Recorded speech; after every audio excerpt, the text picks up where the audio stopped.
Let the battle commence. Perfect. Start. How are you using your chin? My chin is on the joystick, and when I move the joystick, I move the mouse in the game. And is that how you're clicking too? No, I'm clicking, it's a button, right and left. Oh, on your temple there? Yes. On your head? Oh, okay. Oh, sorry, did you just die? Yeah, it's a little bit hard to talk and play, so no, it's okay.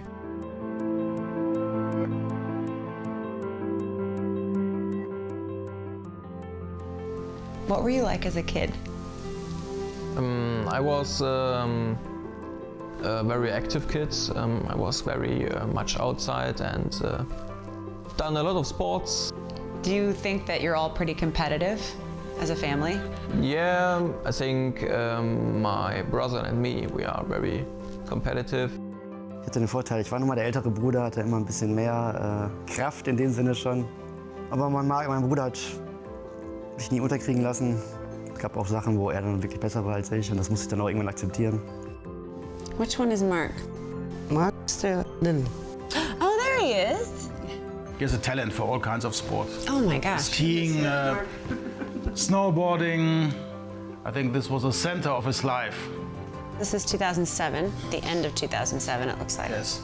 And then 2008, there was the accident. And this is I think it's another story. Well, you hear about drivers crashing their cars through buildings. But what about kite surfers riding the wind right into a building? This actually happened in Lake Mangonia. So what do you remember about that day? It was a cold weather, and it was planned that I was only there to watch. But my friend was the first one, and he go, you can try it if you like. There's really nothing on this beach, it's all flat, but only one house. And yeah, the wind was too strong and pushed me forwards. I smashed against the strand house.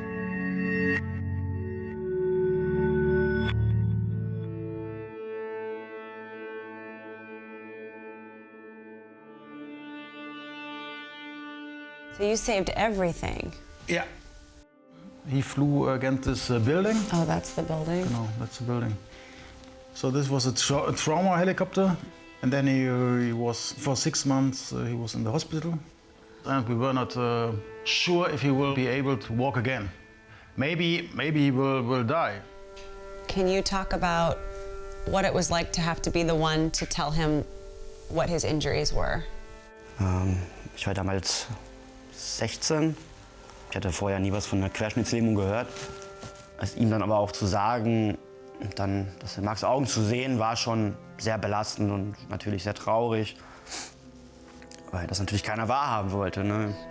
This was a moment of shock, because then I understand what's happening and what's going on.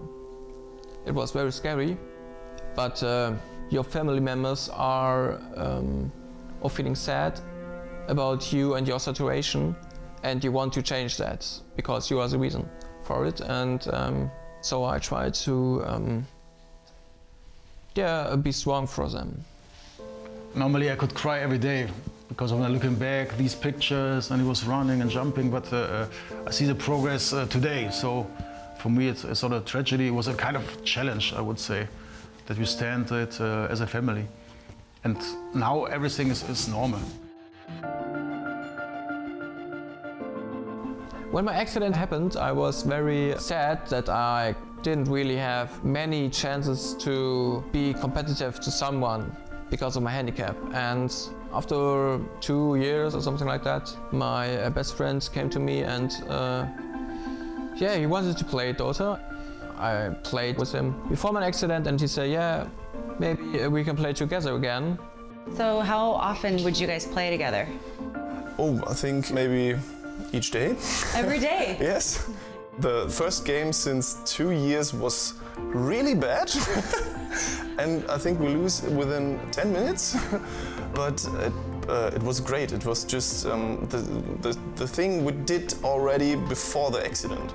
This was a really good feeling to play against other people and play with my best friend again. We managed and we played a lot. Oh. Okay, easy. Yeah, but the tower is down. GG. Who's the better Dota player right now? He. Of course, he is really good. I don't know how he can do it. Just so that people understand, how many Dota games have you played? Around 3,000 or 4,000 games, something like that. Okay. What's your MMR? Yeah, around 3K. I was Legend 3. Now I'm Archon 3 at the moment. But I hope that I rise again. Er liebt das Spiel ja wirklich. Ich denke, das hat ihn auch vom Kopf her noch mal ein Stück nach vorne gebracht. I think Dota was the first time where he saw, okay, I can do something alone. And that was the first time to say, okay, maybe he can do some other things. Did you go back to school? Yes, I wanted to finish my high school degree. And we see that it's going to be okay. And then I go to school again. And I got my bachelor and my master degree. What are your other goals looking ahead? I'm 27.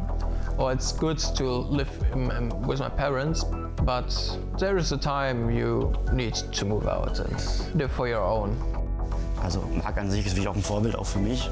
Also er hat mir eigentlich beigebracht, dass es für jedes Problem eigentlich eine Lösung gibt. Man muss nur immer mal ein bisschen um die Ecke denken und I think he's the living example for how to manage the situation like that.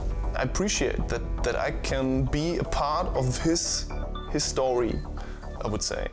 For me, Dota is a big thing in my life because it's my way to be competitive, and I think it's good for me because I can accept my situation, my handicap better, and accept who you are. Because mostly the people doesn't really know that I have a handicap online. When you play bad, they said you play bad, and it's okay. So this handicap wasn't really a thing, and now it's not really a thing in my life.